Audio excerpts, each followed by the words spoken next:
Axborot kommunikatsiya texnologiyalarini rivojlantirish respublika markazi tomonidan ishlab chiqilgan Mening uyim billing tizimida joriy etilgan yagona mijoz tamoyili barcha kommunal xizmatlari uchun bir joydan to'lov bajarish imkoniyati yaratilgan bo'lib, tizimni ishlatish bo'yicha video qo'llanma shaxsiy kompyuteringizdagi brauzer orqali my.kommunal.uz saytiga kirish kerak bo'ladi.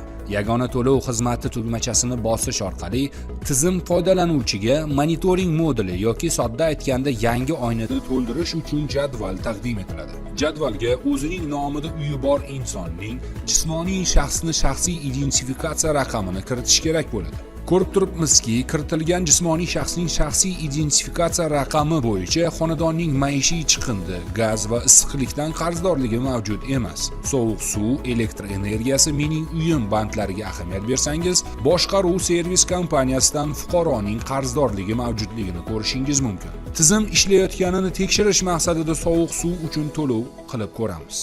Bu uchun to'lov qilish tugmasini bosish orqali UPay to'lov tizimiga o'tiladi. Bu yerda fuqaro o'ziga tegishli balansni ko'rishi mumkin. To'lamoqchi bo'lgan badal summasini kiritamiz. To'lov sanasini tanlash kerak bo'ladi. Davom etish tugmasini bosganingizdan so'ng karta raqamini va amal qilish muddatini kiritishingiz kerak bo'ladi. Plastik kartaga biriktirilgan telefon raqamiga SMS kod keladi va biz bu SMS kodni kiritgan holatda to'lash tugmasini bosishimiz kerak bo'ladi. Ko'rib turibmizki, to'lov qabul qilindi. To'lov qabul qilinganidan so'ng chekni ko'rishimiz mumkin va yuklab olish imkoniyatiga egamiz. Bundan tashqari kvitantsiyani ham ko'rish imkoniyati mavjud va uni xuddi shunday yuklab olishimiz mumkin. Mening uyim sahifasiga qaytsak, ko'rib turibmizki, biz to'lagan badal summasida qarzdorlik kamaydi. Ya'ni to'lov muvaffaqiyatli bajarildi. Ana endi boshqa jismoniy shaxsning shaxsiy identifikatsion raqamini tekshirib ko'ramiz.